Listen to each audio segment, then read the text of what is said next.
এটা ভয়ংকৰ সত্য ফাদি লৈছে জুবিন গাৰ্গৰ মৃত্যু যে এটা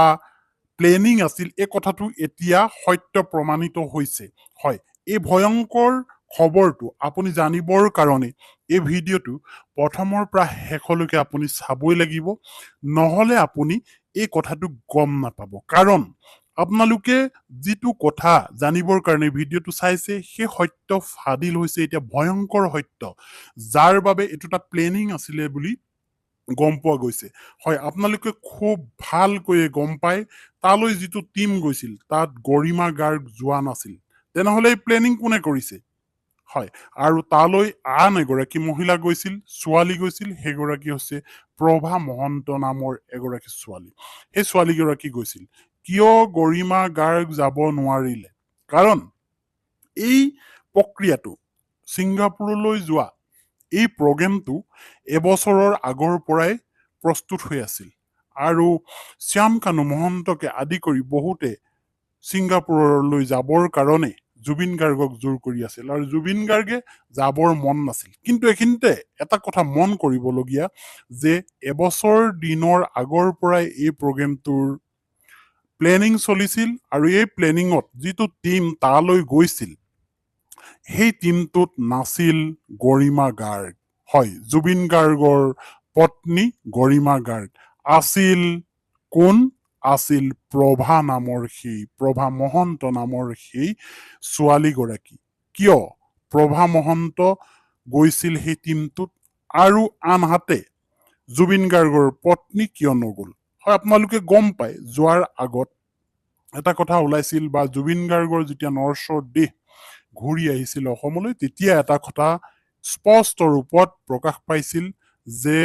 গৰিমা গাৰ্গ সেই টিমটোত ইনক্লুড হ'ব বিচাৰিছিল কিন্তু ইনক্লুড নহল কিয়নো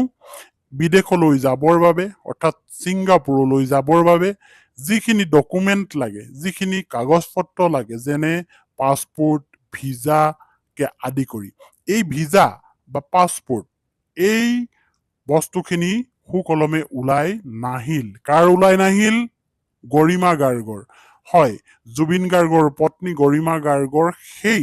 ডকুমেণ্টখিনি নোলোৱাৰ কাৰণে জুবিন গাৰ্গৰ পত্নী যাব নোৱাৰিল কিমান সত্য এইটো কথা কিমান সত্য নে জুবিন গাৰ্গৰ পত্নী ইচ্ছাকৃতভাৱে নগল সেই টিমটোত ছিংগাপুৰলৈ আৰু পঠোৱা হল এই প্ৰভা মহন্ত নামৰ ছোৱালীগৰাকীক যিগৰাকী ছোৱালীয়ে জুবিন গাৰ্গক উৰে ৰাতি হোটেলৰ ৰুমত মদ খুৱাইছে বুলি এতিয়া আদালতত সাক্ষী দিছে বহুতে আৰু এই কথাটো আলোচনাৰ বিষয়বস্তু হৈ পৰিছে যে জুবিন গাৰ্গক উৰে ৰাতি মদ খুৱাই সাগৰত মেলি দিয়া হৈছিল কাৰণ আপোনালোকে গম পায় জুবিন গাৰ্গক ডক্টৰে পানী আৰু জুইৰ পৰা আঁতৰাই ৰাখিবলৈ কৈছিল কিন্তু সেই টিমটোত গৰিমা গাৰ্গ নথকাৰ বাবে জুবিন গাৰ্গে পানীত নামিলে এই কথাটো বহুতে আচলতে উলিয়াই আছে আৰু সন্দেহো প্ৰকাশ কৰিছে যে জুবিন গাৰ্গৰ কাষত যদি পত্নী গৰিমা গাৰ্গ উপস্থিত থাকিল হয় তেতিয়া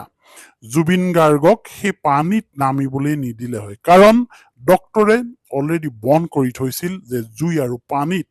ওচৰত যোৱাটো কিন্তু সেইখিনি সময়ত আছিল এই ভানুপ্ৰভা এই প্ৰভা মহন্ত নামৰ ছোৱালীগৰাকী আৰু তাত উপস্থিত থকা সেই টিমটোৰ সদস্যসকল কিন্তু সকলো কথা নেওচি জুবিন গাৰ্গে পানীত নামিছিল আৰু উৰে ৰাতি মদ্যপান কৰি আছিল আৰু সেই য়টখনতো মদ্যপান কৰিছিল যাৰ কাৰণে তেওঁ অৱশ হৈ পৰিছিল আৰু হয়তো সেই পুৰণা বেমাৰটো পানীত নামি থাকোঁতেই আচলতে পুনৰ উকাইছিল আৰু উকোৱাৰ কাৰণে পানীত তেওঁ হয়তো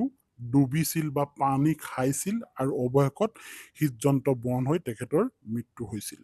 এইটো এটা ডাঙৰ সত্য যে জুবিন গাৰ্গৰ কাষত পত্নী গৰিমা গাৰ্গ যদি থাকিল হয় তেনেহলে এই ঘটনাটো সংঘটিত নহল হয় আৰু অসমৰ ৰাইজে জুবিন গাৰ্গক হিয়া ৰামতো জুবিন গাৰ্গক হেৰুৱাবলগীয়া নহয় কিন্তু আজি জুবিন গাৰ্গ আমাৰ মাজত নাই গৰিমা গাৰ্গ অকলশৰীয়া স্বামীহীন সকলোৱে ন্যায় বিচাৰিছে এতিয়া জুবিন গাৰ্গৰ এই খবৰটোৱে আছিল আপোনালোকৰ বাবে ধন্যবাদ